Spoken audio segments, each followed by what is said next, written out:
Weather, serbisyong totoo ng GMA News.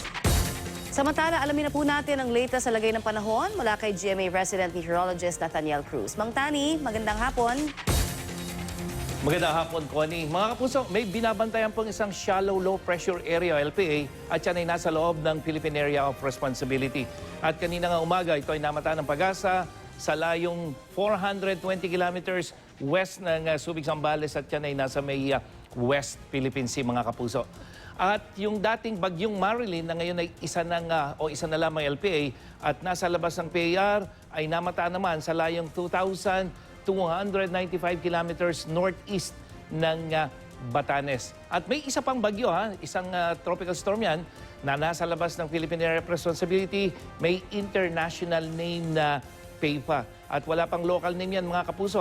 At yan ay namata ng Pag-asa sa layong 2,435 kilometers east o silangan ng Basco, Batanes. At sa wind forecast ng Metra Weather, unahin natin itong low pressure area. May trough yan, mga kapuso, extension, at posibleng mula sa extension na yan na nasa loob ng PAR ay may mabuo na isa uling tropical o isang low pressure area maging tropical depression sa mga susunod na araw. At yung LPA na nandito sa may west ng Luzon, mababa yung chance sa maging bagyo nito. At yung isa naman na nasa yung tropical storm PEPA, mga kapuso, mababa rin ang tsansang pumasok ito ng PAR. Pero dahil sa tatlong weather system na yan, pinapalakas nila yung hanging habagat at bunsod nga ng malakas na hanging habagat, magiging maadon ang mga baybayin ng kanlurang Occidental Mindoro kasama na ang buong Palawan. Pinapayuhan po na huwag munang pumalaot yung mga maliliit na sasakyang pandagat.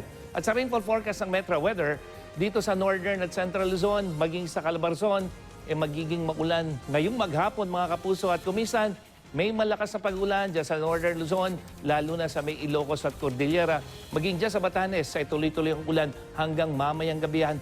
At muli, mataas ang tsansa magkaroon ng mga pagbaha at pagguho ng lupa.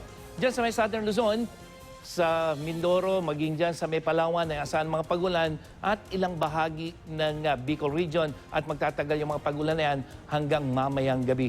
Sa Visayas, malaking bahagi ng Visayas, walang ulan, mga kapuso, ngayong maghapon, pero dito sa may Panay Island, lalo sa may Antique, dyan sa may Iloilo at maging sa Aklan at Capiz, asahan ng mga pagulan. Pero Cebu, Bohol, maging dyan sa may Southern Leyte, halos walang ulan, mga kapuso.